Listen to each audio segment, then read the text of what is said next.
신앙생활을 할 때에 제일 우리가 경계해야 되는 것이 무엇일까요?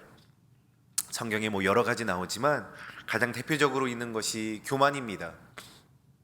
교만은 하나님보다 높아진 상태, 즉 하나님의 말씀을 받아들일 수 없고 그 무엇도 채울 수 없는 자신의 것이 가득한 상태를 말할 수가 있습니다.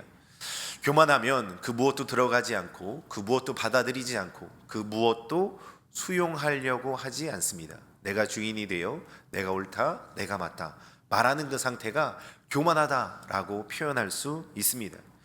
교만의 반대말이 무엇일까요? 겸손이죠. 겸손입니다. 겸손한 사람은 되게 수용적이고 잘 받아들이는 사람이죠. 이 사람은 정말 겸손해. 이 사람은 어떻게 이렇게 겸손한지 모르겠어 라고 할 때 다른 사람들을 높여주고 많은 것들을 수용해주고 받아주고 하는 사람들을 이 사람은 정말 겸손한 사람이야, 참 훌륭한 사람이야, 이렇게 표현하곤 합니다. 우리는 교만이 아니라 겸손한 자로 하나님 앞에 날마다 서야 합니다. 그래야 우리의 생수의 강물이신 예수 그리스도의 말씀을 받아 누리고 주님으로 채워가는 삶을 살아갈 수 있기 때문이죠. 오늘 본문의 배경을 보니까 수전절이 등장을 합니다. 이게 하누카라는 말인데 겨울에 지키는 것이죠. 어제 우리가 짧게 나누었듯이 과거 주전 160여 년경 시리아 군대가 예루살렘을 점령하고 그리고 성전을 더럽힙니다. 근데 유다 마카비, 마따디아라는 제사장 가문의 셋째 아들이 이제 유다인데 그의 별명이 마카비예요. 마카비는 쇠망치라는 뜻입니다. 그가 혁명을 일으켜요. 이제 광야로부터 게릴라전을 이제 펼칩니다. 그래서 시리아 정예 군대들을 다 물리치고 그 성전을 이제 다시 가져오는 거예요. 이거를 빼앗은 거예요. 이제 다시 말해서 독립운동, 신앙의 독립운동을 행한 것이죠. 그 독립운동을 해서 이 땅을 다시 점령한 다음에 성전을 무너뜨리고 다시 수복합니다. 그리고 이것을 봉헌해요. 이 봉헌한 날을 기념하는 날이 수전절이다라고 생각하시면 됩니다. 다시 말해서 빼앗겼던 성전을 다시 찾고 다시 지어서 하나님 앞에 봉헌한 것을 이제 그 하나님 앞에 봉헌하는 것을 기념하는 날이다라고 생각하시면 됩니다. 그래서 유대인들이 오늘 이 수전절을 기념해서 가슴을 이제 불태우고 있어요. 그 마카비가 카레 혁명을 했던 그날을 기념하면서 우리가 이 로마의 압제에서 다시 이제 해방되어야 될 텐데 이러한 마음으로 마음을 불태우는 바로 시기였을 것입니다. 정치적, 군사적으로 혁명을 일으켜서 자신들을 해방시켜줄 메시아를 갈망하는 것이에요. 그래서 이 말라기서와 마태복음의 이 중간 400년 역사 가운데에 이러한 단어가 등장하죠. 메시아 대망사상. 빨리 예수님이 오셔서, 빨리 메시아가 오셔서, 예수님이 아니라 메시아가 오셔서 정치적으로도 군대적으로도 이 모든 것들을 해방시켜줄 바로 그 메시아가 왔으면 좋겠다라는 메시아 대망사상이 바로 이때에 등장하는 것입니다. 이런 배경이에요. 이런 배경에서 예수님께서는 뭐라고 말씀하고 계시느냐? 나는 선한 목자다. 선한 목자는 양들을 위해 목숨을 버린다 라고 예수님께서 말씀을 전하고 계세요. 유대인들이 원하는 방식과 생각과는 전혀 다르죠. 이것을 유대인들이 받아들이지 못하고 있는 겁니다. 유대인들은요, 정치적으로 군사적으로 해방시켜줄 메시아를 대망하는데 예수님은 칼이 아니라 자신의 생명을 버리는 십자가를 말씀하고 있기에 그들이 받아들이지를 못하는 거예요. 유대인들이 원하는 게 뭐라고 했죠? 로마를 정복시킬 그 사자와 같은, 그 맹수와 같은 그런 사람, 그런 메시아를 원해요. 그런데 예수님은 죽임당하는 어린 양으로서 이 땅에 오셨다라고 말씀해주고 있습니다. 다르죠. 완전히 다릅니다. 정치적으로 로마의 압제에서 벗어나게 해줄 그런 메시아를 대망하는 유대인들. 그런데 예수님은 어린 양으로 오셔서 우리의 모든 죄를 짊어지시고 죽기를 원하시는, 죽기까지 순종하시는 그 예수님, 그 말씀이 부딪히는 거예요. 유대인들의 기대와 유대인들의 욕망과 그들의 충족을 하나도 시키지 못해주는 예수님을 보면서 그들은 견딜 수 없었을 것입니다. 자신들이 원하는 방식이 아니기 때문이죠. 오늘 말씀을 나누면서요, 내가 원하는 응답이 아니라 참된 목자의 음성에 귀 기울여 믿음의 길로 나아가는 저와 우리 모든 새벽 성도님들 다 되시기를 예수 그리스도의 이름으로 축복합니다. 이러한 배경 속에서 오늘 본문이 시작하는 겁니다. 유대인들은 자신이 원하는 메시아가 아니라 아닌 그러한 예수님이 하나님의 아들이라고 말하는 것을 보면서 폭발해 버립니다. 우리 31절의 말씀을 같이 한번 다시 읽어보겠습니다. 31절입니다. 시작. 자, 여기서 다시라는 말을 통해서 예수님께서 이미 8장에 나는 아브라함이 나기 전부터 내가 있었다라고 말씀하신 그때도 그가 하나님이라고 지칭하네 하면서 돌로 치려했죠. 근데 오늘도 동일하게 이러한 말씀을 하실 때에 그들은, 유대인들은 예수님을 돌로 치려고 합니다. 신성 모독을 했기 때문이라고 생각하죠. 그들은 이렇게 생각했을 거예요. 내가 지금 하나님의 계명을 지키고 하나님의 율법을 수호하고 있다, 그렇게 착각하고 있었을 것입니다. 종교적인 열심이 폭력으로 다시 변하고 있습니다. 예수님은 이러한 살기등등한 분위기 속에서도 당황하지 않으십니다. 차분히 반문하시죠. 32절에 내가 아버지로 말미암아 여러 가지 선한 일을 너에게 보였다. 근데 너희는 그 중에 어떤 일로 나를 돌로 치려고 하느냐. 예수님은 감정적으로 대응하지 않으세요. 사실에 근거해서 말씀하십니다. 팩트를 이야기를 하시죠. 선한 일이 원하로 아름답고 탁월한 일을 이야기를 합니다. 즉 하나님만이 하실 수 있는 생명을 살리는 역사를 내가 너희에게 직접적으로 보여줬는데, 이 사인, 이 표적, 이 기적을 너희에게 보여줬는데 왜 너희는 믿지 않느냐라고 말씀하시는 거예요. 맹인의 눈을 뜨고 38년 된 병자가 일어섰어요. 이것이 생명을 살리는 일, 그 일인데 왜 너희는 그것을 받아들이지 않고 나를 돌로 치려 하느냐라고 예수님께서 반문하고 계신 것입니다. 그러나 이러한 반문에도 불구하고 34절을 보니까 그들은 이렇게 대답해요. 선한 일 때문이 아니라 신성 모독으로 그런 것이다. 너는 사람인데 자칭 하나님이라고 하지 않느냐, 이렇게 답합니다. 이게 그들의 영적 상태입니다. 우리가 계속적으로 볼 수 있는 것은 유대인들은 영적인 눈이 아예 닫혀 있다. 그리고 자신들의 가치, 자신들의 유익, 욕심, 구전, 전통, 자신들이 지키고자 원하는 그 율법들, 그것에 갇혀서 전혀 헤어나오지 못합니다. 그것이 그들의 전부이고 이 틀에 들어오지 않는 그 무엇도 받아들이지 못해요. 그들의 마음이 가득 차 있는 게 보이시나요? 아무것도 받아들이지 못합니다. 이것이 교만이죠. 받아들이지 못해요. 고정관념에 빠져 있습니다. 그렇게 눈앞에서 벌어지는 생명의 사역, 하나님의 생명 사역을 부인할 수밖에 없는 거예요. 내 틀에 들어오지 않으니까, 내 생각과 맞지 않으니까. 그 유대인들이 그래서 거부하고 있는 것이죠. 내 생각, 내 기대, 이것에 맞지 않으면 아무리 선한 열매, 가난한 자들이, 눈먼 자가, 안진뱅이가 일어나고 수많은 역사가, 선한 열매가 있을지라도 돌부터 드는 것이 당시 유대인들의 한계였습니다. 우리는 어떻습니까? 하나님께서 내 삶에 일하고자 하실 때 내 방식과 다르다고, 내 예상과 다르다고 해서 거절하고 거부하며 받아들이지 않고 있지는 않나요? 이것을 우리는 계속해서 이야기하는 것과 같이 교만해졌다라고 이야기를 합니다. 우리는 내 생각보다 주님이 보여주시는 선한 증거, 그리고 주님의 말씀으로 나아가는 주님의 자녀가 되어야 되는 줄로 믿습니다. 하나님께서 우리에게 영적인 눈을 허락하셔서 말씀으로 인도함 받는 우리 모든 새벽 성도님들 다 되시기를 예수 그리스도의 이름으로 축복합니다.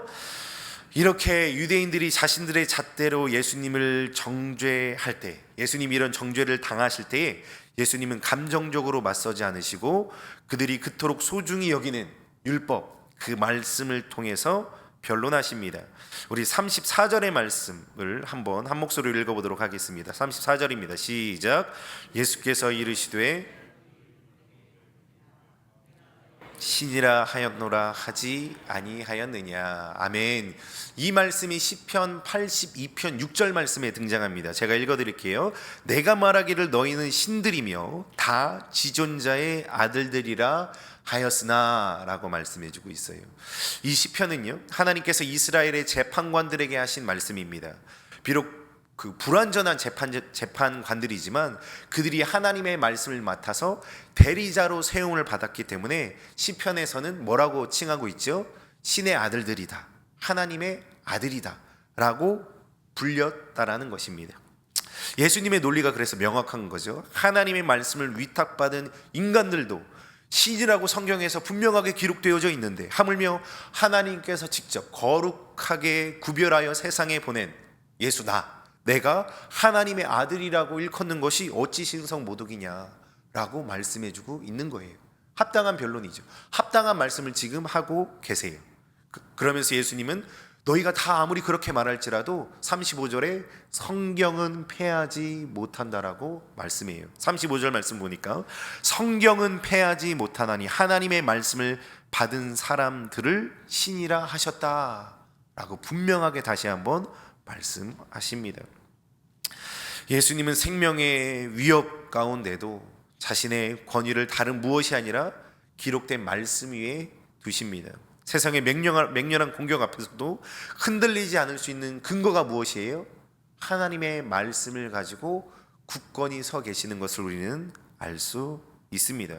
오직 하나님의 말씀뿐이라는 거예요. 저였으면, 제가 이 말씀을 준비하면서 나였으면 천군 천사 한 번 동원했다, 이 정도면 2번이나 돌로 치려고 그러고, 아무리 생명의 말씀, 표적, 사인, 하나님의 살아계시는 역사, 정말 하나님 아니시면 하실 수 없는 성경에 기록되어진 모든 것들을 행하는 예수님, 성경에 예언되어진 일들을 그대로 이루고 계시는 그 예수님, 하나님의 뜻만 이루고 계신 그 예수님, 그 예수님께서 사역하시는데 죽이려고 하고 비난하고 공격하고 시험하고 계속해서 하는 그들에게 하나님께 간구했을까? 하나님, 천군 천사 보내주셔서 저 녀석만은 주님께서 좀 처리 좀 해주세요. 제가 눈에 너무 거슬립니다.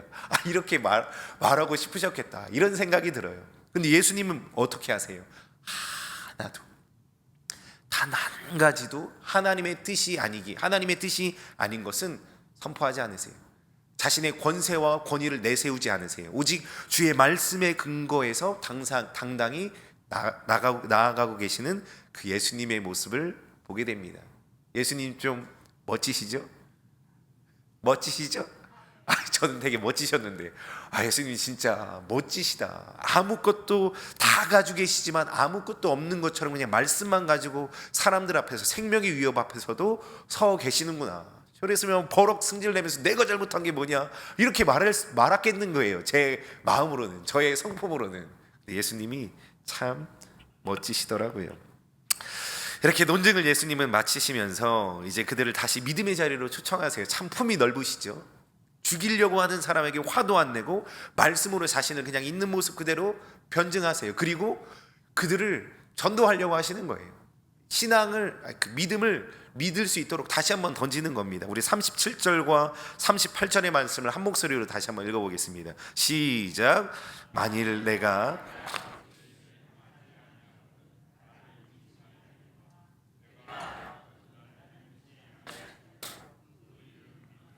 그러면 너희가 아버지께서 내 안에 계시고 내가 아버지 안에 있음을 깨달아 알리라 하시니. 아멘.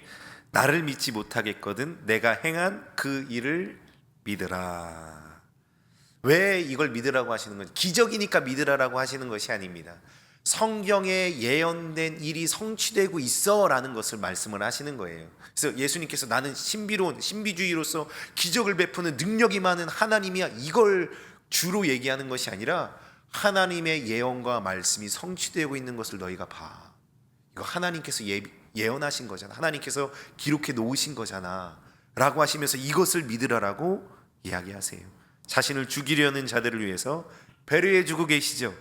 자신을 죽이기 위해 돌을 든 자들에게까지 믿음의 기회를 주시는 예수님의 끈질긴 그 사랑을 볼 수가 있습니다.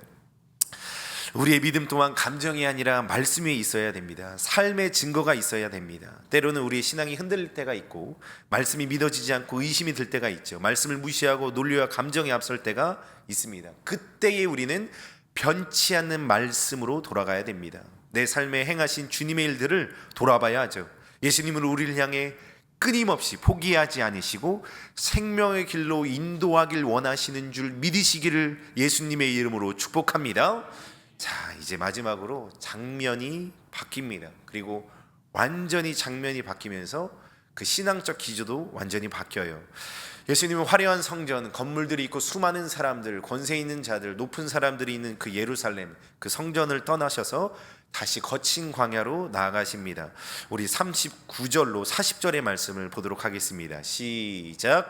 그들이 다시 예수를 잡고자 하였으나 그 손에서 벗어나 나가시니라. 다시 요단강 저편 요한이 처음으로 세례 베풀던 곳에 가사 거기 거하시니. 아멘. 유대인들이 잡으려고 하니까 예수님은 어디로 가세요? 유다 광야요. 유다 광야로 가십니다. 예루살렘이 해발 700m예요. 그리고 그 예수님께서 가신 요단강 세례터 제가 가봤거든요. 제가 운전하면서 많이 왔다 갔다 했어요. 그 길을 높은 곳에서 계속 쭉 밑으로 내려갑니다. 그럼 표지판이 있어요. 몇백 미터, 몇백 미터 계속 나와요. 예루살렘이 해발 약 700m, 요단강이 해수면보다 낮은 마이너스 400m, 즉 약 1km 2100m 정도가 차이 나는 거예요. 예수님은 이 높은 곳에서 지금 낮고 낮은, 세상에서 가장 낮고 낮은 곳으로 지금 나아가시는 거예요. 광야길을 다 지나가셔서 그 요단강 세례터로 가신 겁니다. 요단강 세례터는요, 건물이 있을까요? 없을까요? 없습니다. 종교적인 기득권이 있는 사람들이 있을까요? 없을까요? 없죠. 빈들이고 광야입니다. 근데 놀라운 반전이 일어나죠. 하나님의 이름을 부르며 스스로 높다 하는 예루살렘의 그 성전에서는 돌을 들어 예수님을 죽이려고 하지만 지구상에서 낮고 낮은 땅 아무도 없는 빈들에서는 예수님을 영접하는 믿음의 역사가 일어납니다. 41절의 말씀을 제가 읽어드릴게요. 많은 사람이 왔다가 말하되 요한은 아무 표적도 행하지 아니하였으나 요한이 이 사람을 가르쳐 말한 것은 다 참이라 하더라. 사람들이 와서 예수님을 보면서 세례 요한이 말한 게 다 맞네. 예수님이 여기서 기적을 베푸셨어요? 아니죠. 세례터에 오셨죠. 근데 사람들이 갑자기 믿음으로 반응하기 시작하는 거예요. 마지막 말씀 42절의 말씀을 한 목소리로 읽습니다. 시작. 그리하여 거기서 많은 사람이, 교만한 사람들, 마음에 가득 찬 사람들은 아무리 노력하고 끝까지 기회를 주고 참고 인내하고 말씀으로 수많은 방법으로 예수님께서 그들에게 믿음의 길, 신앙의 길을 걷게 하기 위해서, 믿게 하기 위해서 수많은 방법으로 예수님께서 애쓰세요. 높고 높은 그곳에서요. 하나님이 거하신다라고 하는 그 예루살렘 성전에서 말이죠. 네, 예수님을 믿지 않습니다. 거부하고 오히려 죽이려고 해요. 어디서요? 예루살렘 성전에서요. 그 높고 높은 그곳, 화려한 건물이 있고 웅장한 건물이 있는 바로 그곳, 하나님을 위해 지었다라고 하는 성전이 있는 바로 그 자리에서 예수님이 죽임을 당할 위기에 처해요. 근데 낮고 낮은 곳, 아무도 없고 알아주지도 않고 그곳에서 예수님이 그 무엇도 하지 않아요. 사람들이 근데 세례 요한이 말했던 그 말을 기억하면서 예수님을 믿기 시작하는 거예요. 이게 교만과 겸손의 차이입니다. 교만하면 아무리 노력해도 하나님을 만나기가, 하나님을 믿기가 어려워요. 근데 겸손하면 아무것도 하지 않을지라도 예수님을 나의 구주 예수 그리스도로 받아들이는 역사가 있는 줄 믿으시기를 바랍니다. 말씀을 맺습니다. 오늘 본문은요, 돈을 든 사람, 교만한 사람들과 믿음을 고백하는 겸손한 사람들을 비교하면서 우리에게 질문을 던져줍니다. 첫째는 내 생각으로 가득한 자들은 예수님을 배척한다라는 거예요. 교만한 자들이죠. 유대인들은요, 자신들이 바라는 정치적 메시아가 아니라고 해서 예수님을 거부합니다. 우리도 내가 원할 때 내 생각, 내 방식을 내세우면서 주님께 불평의 돌을 던질 수 있음을 우리는 알아야 됩니다. 내 마음과 내 생각 내려놓고 주께서 우리에게 보여주시는 선한 일을 바라보는 그 믿음이 충만하게 임하시기를 예수 그리스도의 이름으로 축복합니다. 그리고 마지막으로 낮은 곳으로 가야 된다라는 거예요. 해발 700m에 있는 교만한 예루살렘은 예수님을 배척했습니다. 그러나 해수면 아래 400m의 낮은 그 광야에서는 사람들이 예수님을 믿습니다. 그 무엇을 보여주지 않아도요. 내가 높아지면 말씀이 들리지 않습니다. 나의 자존심, 경험 내려놓고 빈들의 마음이 될 때에 비로소 예수님이 보이고 믿음의 역사가 시작되는 줄 믿으시기 바랍니다.